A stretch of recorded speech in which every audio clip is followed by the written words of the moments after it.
I was the first in my family to graduate from college. I was expected to make it, and in our family, if I made it, that meant I was going to bring, from a financial standpoint, greater stability to the family. And so it was all that pressure, but yet I felt God was clearly calling me into the pastorate. And so I transitioned in December of, I think it was 1999 or 8. I was a banker, vice president banker, and then January of the following year, I was a pastor. So there was a lot more involved in that. There was a communal decision-making process, affirmation, etc. But within a year, I transitioned out, and then it began pastoring. And not in my wildest dreams did I ever think I was going to be a pastor. My brother, who's a musician, was always affirmed in his gifts of music and exhortation. I was kind of always the kid in the back of the church that never really seemed to really pay attention.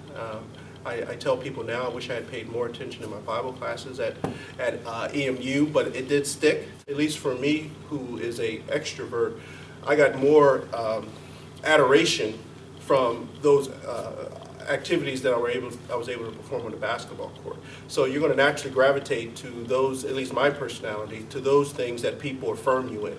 And so I spent more time, a lot more time, on a basketball court than I did in the classroom. And I cannot think of the professor's name, but the one time he pulled me aside after class and said, "Leonard, this was my junior year, I think in the spring semester," and he said, "Leonard, if you would work as hard in this class," which I believe was either economics or business math or something like that, "if you would work as hard in this class as I have seen you on the basketball court, I know you would excel.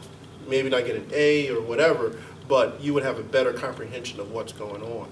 And I'll be honest, I was upset with him. I'm like, it's none of your business, how I spend my time. But it is, and it was his business. And what he was trying to say is that he saw my passion, he saw me giving it my all, my heart out there. But when it came to the classroom, I kind of held back.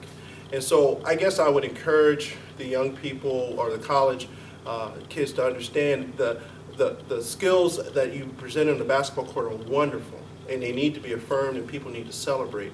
But those activities that you're now learning in class, those are the things that actually 10, 20, 30 years from now you're going to utilize.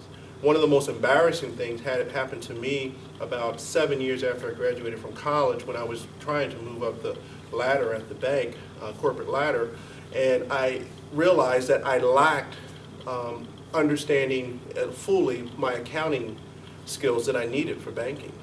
And so I had to go back to community college for accounting. And I'm sitting up there now 25, 26 with 18-year-olds taking first year accounting. And it wasn't because EMU didn't prepare me, it was because I did not take full advantage of those opportunities. I think it's Booker T. Washington said, "One cannot take education from you." And so I'm 45 now, and so it's a lot easier for me to see the benefit of it.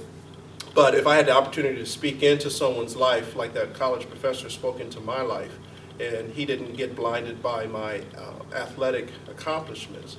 In sports, or specifically in basketball, there's a position called a three-point stance. And when I was at EMU, I believe about a year or two ago, I spoke to the kids, or the young people, about the three-point stance. And for those who aren't familiar with basketball, a three-point stance is being in a position where you can either pass, shoot, or dribble around someone. And so if you're in that three-point stance, it diffuses the defensive player to know exactly what you're doing. And so I challenge the young people when I'm specifically speaking to athletes as it relates to the three-point stance in life, mind, body, and soul. And I think for an athlete, the natural gravitation, especially those athletes that achieve at a high level, is to exercise the body and spend considerable amount of time, 2-3 hour practices daily on their body and taking care of that and being ready for games and as a team cohesion. And that's wonderful. But I think at times for me when I was in college, I lacked having a balance in my life as far as being as excellent or as prepared in my, as it related to soul or my faith, and as it related to my mind as far as academics. And so I think for an athlete, it's important to have intentional ways in which you are exercising your mind, because that's really, and when it's all said and done, that's what you get measured on when you graduate. But just as I think is important is creating space where athletes can also exercise their faith and be in conversation perhaps with other athletes or perhaps whatever opportunities that there are at college. Because I think when you do not have a balance in those three areas, just like a three-point stance, you can lean too heavily on one at the expense of the others. So that would be the other added thing that I would share with the with any athlete. Eddie.